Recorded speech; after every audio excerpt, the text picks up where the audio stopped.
Hey, ladies and gentlemen, this is Carmine Sabia for Explain America and James Comey.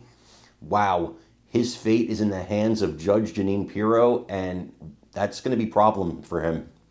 Before we get started, please make sure you like, comment, share, and subscribe. Those little things really help us out, and they help our channel continue to grow. You know, James Comey probably couldn't have picked a worse person to decide his fate than Jeanine Pirro, the new interim U.S. attorney for Washington, D.C. You see, James Comey put up a very political message. It was a picture on Instagram with the seashells forming the numbers 86 and 47. 86, a common term for get rid of, and 47, of course, a reference to President Donald Trump. It's been used by a lot of anti-Trump people. And in fact, Ed Krasenstein, a prominent Democrat endorser, got visited by the Secret Service yesterday for posting it. So it's not a joke. This is a man who survived 2 attempts on his life. And Jim Comey pretending that he doesn't know that 86 could be used to promote violence? Well, that's ridiculous. I mean, Comey, come on. You were the former head of the FBI, brother. You know exactly what it could mean to some people. Now, Comey may wind up in prison.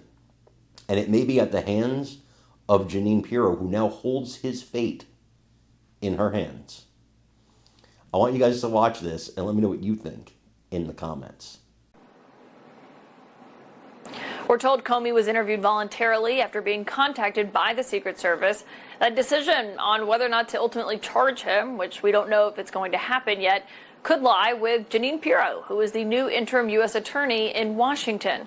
My lead sources tonight are CNN's chief law enforcement and intelligence analyst, John Miller, and former Deputy Assistant Attorney General, Tom Dupree. And it's great to have you both here. John, you've been getting all the reporting on this. What are you hearing about what happened during this questioning of the Secret Service, or of James Comey, by the Secret Service tonight? Well, very unusual, Caitlin. The Secret Service came to his house, picked him up with the Deputy Assistant Special Agent in charge, and along with Comey's lawyer, drove him to the Secret Service field office. Remember, this is a former FBI director, former Deputy Attorney General of the United States, former U.S. Attorney for the Southern District of New York. But he was brought in, and they were putting him through the standard set of threat questions. You know, where are you working now? Where do you reside? Do you have access to weapons? Do you own any weapons? Was this a threat to the president? Where did you come across these shells? What did you mean with that posting? Did you mean it as a threat?